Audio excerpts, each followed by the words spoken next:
അധ്യായം 21. അവർ ജെറുസലേമിനെ സമീപിക്കവേ ഒലിവുമലയ്ക്കരികെയുള്ള ബത്ഫഗയിലെത്തി. അപ്പോൾ യേശു തന്റെ 2 ശിഷ്യന്മാരെ ഇപ്രകാരം നിർദ്ദേശിച്ചയച്ചു: എതിരെ കാണുന്ന ഗ്രാമത്തിലേക്ക് പോകുവിൻ.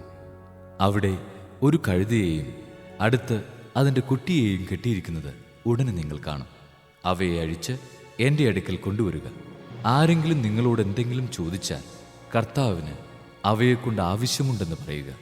അവൻ ഉടനെ തന്നെ അവയെ വിട്ടുതരും. പ്രവാചകൻ വഴി പറയപ്പെട്ട വചനം പൂർത്തിയാകാനാണ് ഇത് സംഭവിച്ചത്. സിയോൻ പുത്രിയോട് പറയുക, ഇതാ നിന്റെ രാജാവ് വിനയാന്വിതനായി കഴുതയുടെയും കഴുതക്കുട്ടിയുടെയും പുറത്ത് നിന്റെ അടുത്തേക്ക് വരുന്നു. ശിഷ്യന്മാർ പോയി യേശു കൽപ്പിച്ചതുപോലെ ചെയ്തു.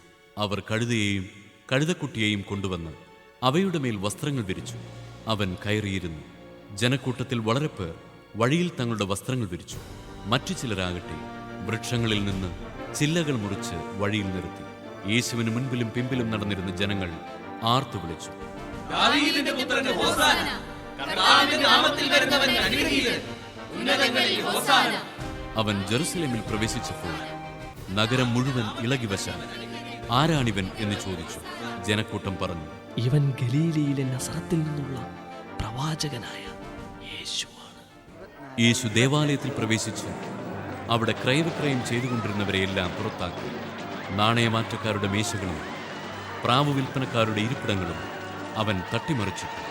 അവൻ അവരോട് പറഞ്ഞു, എൻ്റെ ഭവനം പ്രാർത്ഥനാലയം എന്ന് വിളിക്കപ്പെടുമെന്ന് എഴുതപ്പെട്ടിരിക്കുന്നു. നിങ്ങളോ അത് കവർച്ചക്കാരുടെ ഗുഹയാക്കുന്നു. അന്ധന്മാരും മുടന്തന്മാരും ദേവാലയത്തിൽ അവന്റെ അടുത്തെത്തി. അവൻ അവരെ സുഖപ്പെടുത്തി. അവൻ ചെയ്ത വിസ്മയകരമായ പ്രവൃത്തികളെയും ദാവീദിന്റെ പുത്രന് ഹോസാന എന്ന് ഉദ്ഘോഷിച്ച് ദേവാലയത്തിൽ ആർപ്പ് വിളിക്കുന്ന കുട്ടികളെയും കണ്ടപ്പോൾ പ്രധാന പുരോഹിതന്മാരും നിയമജ്ഞരും രോഷാകുലരായി.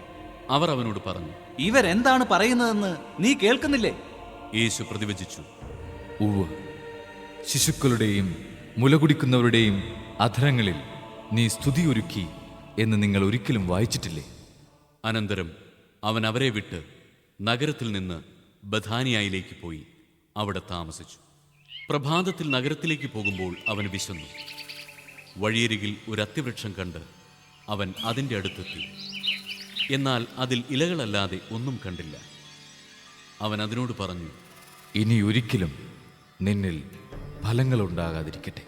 ആ നിമിഷം തന്നെ ആ അത്തിവൃക്ഷം ഉണങ്ങിപ്പോയി. ഇത് കണ്ട് ശിഷ്യന്മാർ അത്ഭുതപ്പെട്ടു. ആ അത്തിവൃക്ഷം ഇത്ര വേഗം ഉണങ്ങിപ്പോയതെങ്ങനെ എന്ന് ചോദിച്ചു.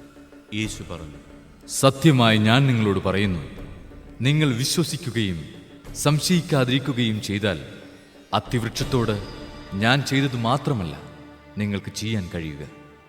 ഈ മലയോട് ഇവിടെ നിന്ന് മാറി കടലിൽ ചെന്ന് വീഴുക എന്ന് നിങ്ങൾ പറഞ്ഞാൽ അതും സംഭവിക്കും. വിശ്വാസത്തോടെ പ്രാർത്ഥിക്കുന്നതെല്ലാം നിങ്ങൾക്ക് ലഭിക്കും. അവൻ ദേവാലയത്തിലെത്തി പഠിപ്പിച്ചുകൊണ്ടിരിക്കുമ്പോൾ പ്രധാന പുരോഹിതന്മാരും ജനപ്രമാണികളും അവനെ സമീപിച്ച് ചോദിച്ചു, എന്തധികാരത്താലാണ് നീ ഇതൊക്കെ ചെയ്യുന്നത്? നിനക്ക് ഈ അധികാരം നൽകിയത് ആരാണ്? യേശു പറഞ്ഞു, ഞാൻ നിങ്ങളോട് ഒന്ന് ചോദിക്കട്ടെ. നിങ്ങൾ എന്നോട് ഉത്തരം പറഞ്ഞാൽ എന്തധികാരത്താലാണ് ഞാൻ ഇവയൊക്കെ ചെയ്യുന്നതെന്ന് നിങ്ങളോട് പറയാം. യോഹന്നാന്റെ ജ്ഞാനസ്നാനം എവിടെ നിന്നായിരുന്നു? സ്വർഗത്തിൽ നിന്നോ മനുഷ്യരിൽ നിന്നോ? അവർ പരസ്പരം ആലോചിച്ചു. സ്വർഗത്തിൽ നിന്ന് എന്ന് നാം പറഞ്ഞാൽ പിന്നെ എന്തുകൊണ്ട് നിങ്ങൾ അവനെ വിശ്വസിച്ചില്ല എന്നവൻ ചോദിക്കും. മനുഷ്യരിൽ നിന്ന് എന്ന് പറഞ്ഞാലോ നാം ജനക്കൂട്ടത്തെ ഭയപ്പെടുന്നു. എന്തെന്നാൽ എല്ലാവരും യോഹന്നാനെ ഒരു പ്രവാചകനായി പരിഗണിക്കുന്നു.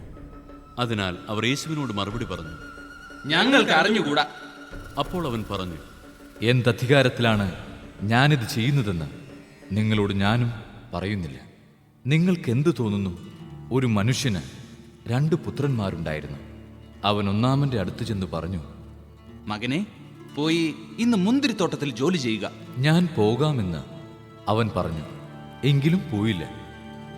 അവൻ രണ്ടാമന്റെ അടുത്ത് ചെന്ന് ഇത് തന്നെ പറഞ്ഞു. അവനാകട്ടെ എനിക്ക് മനസ്സില്ല എന്ന് പറഞ്ഞു. എങ്കിലും പിന്നീട് പശ്ചാത്തപിച്ച് അവൻ പോയി. ഈ 2 പേരിൽ ആരാണ് പിതാവിൻ്റെ ഇഷ്ടം നിറവേറ്റിയത്? അവർ പറഞ്ഞു, രണ്ടാമൻ. യേശു പറഞ്ഞു, സത്യമായി ഞാൻ നിങ്ങളോട് പറയുന്നു, ചുങ്കക്കാരും വേശ്യകളുമായിരിക്കും നിങ്ങൾക്ക് മുമ്പേ സ്വർഗരാജ്യത്തിൽ പ്രവേശിക്കുക. എന്തെന്നാൽ യോഹന്നാൻ നീതിയുടെ മാർഗത്തിലൂടെ നിങ്ങളെ സമീപിച്ചു, നിങ്ങൾ അവനിൽ വിശ്വസിച്ചില്ല. എന്നാൽ ചുങ്കക്കാരും വേശ്യകളും അവനിൽ വിശ്വസിച്ചു, നിങ്ങൾ അത് കണ്ടിട്ടും അവനിൽ വിശ്വസിക്കത്തക്കവിധം അനുദപിച്ചില്ല. മറ്റൊരു ഉപമ കേട്ടുകൊള്ളുക. ഒരു വീട്ടുടമസ്ഥൻ ഒരു മുന്തിരിത്തോട്ടം നട്ടുപിടിപ്പിച്ചു, അതിനു ചുറ്റും വേലി കെട്ടി, അതിൽ ഒരു മുന്തിരിച്ചക്ക് സ്ഥാപിക്കുകയും ഗോപുരം നിർമ്മിക്കുകയും ചെയ്തു. അനന്തരം അത് കൃഷിക്കാരെ ഏൽപ്പിച്ചിട്ട് അവൻ പോയി. വിളവെടുപ്പുകാലം വന്നപ്പോൾ അവൻ പഴങ്ങൾ ശേഖരിക്കാൻ ഭൃത്യന്മാരെ കൃഷിക്കാരുടെ അടുത്തേക്ക് അയച്ചു. എന്നാൽ കൃഷിക്കാർ ഭൃത്യന്മാരിൽ ഒരുവനെ പിടിച്ച് അടിക്കുകയും മറ്റൊരുവനെ കൊല്ലുകയും വേറൊരുവനെ കല്ലെറിയുകയും ചെയ്തു. വീണ്ടും അവൻ ആദ്യത്തേതിൽ കൂടുതൽ ഭൃത്യന്മാരെ അയച്ചു.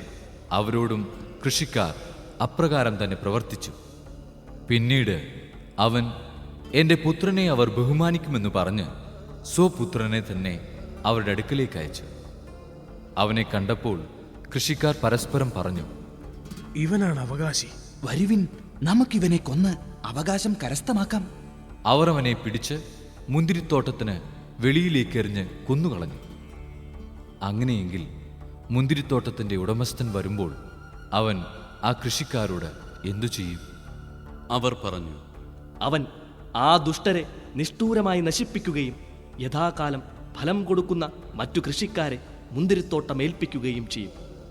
യേശു അവരോട് ചോദിച്ചു, പണിക്കാർ ഉപേക്ഷിച്ചു കളഞ്ഞ കല്ല് തന്നെ മൂലക്കല്ലായി തീർന്നു. ഇത് കർത്താവിൻ്റെ പ്രവൃത്തിയാണ്. നമ്മുടെ ദൃഷ്ടികൾക്ക് ഇത് അത്ഭുതകരമായിരിക്കുന്നു എന്ന് വിശുദ്ധ ലിഖിതത്തിൽ നിങ്ങൾ വായിച്ചിട്ടില്ലേ?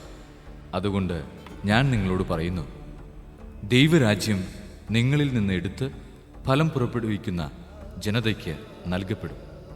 ഈ കല്ലിൽ വീഴുന്നവൻ തകർന്നു പോകും. ഇത് ആരുടെ മേൽ വീഴുന്നുവോ അവനെ അത് ധൂളിയാക്കും. പ്രധാന പുരോഹിതന്മാരും ഫരിസേയരും അവന്റെ ഉപമകൾ കേട്ടപ്പോൾ അവൻ തങ്ങളെപ്പറ്റിയാണ് സംസാരിക്കുന്നതെന്ന് മനസ്സിലാക്കി. അവർ അവനെ പിടികൂടാൻ ശ്രമിച്ചെങ്കിലും ജനക്കൂട്ടത്തെ ഭയപ്പെട്ടു. കാരണം ജനങ്ങൾ അവനെ പ്രവാചകനായി പരിഗണിച്ചിരുന്നു.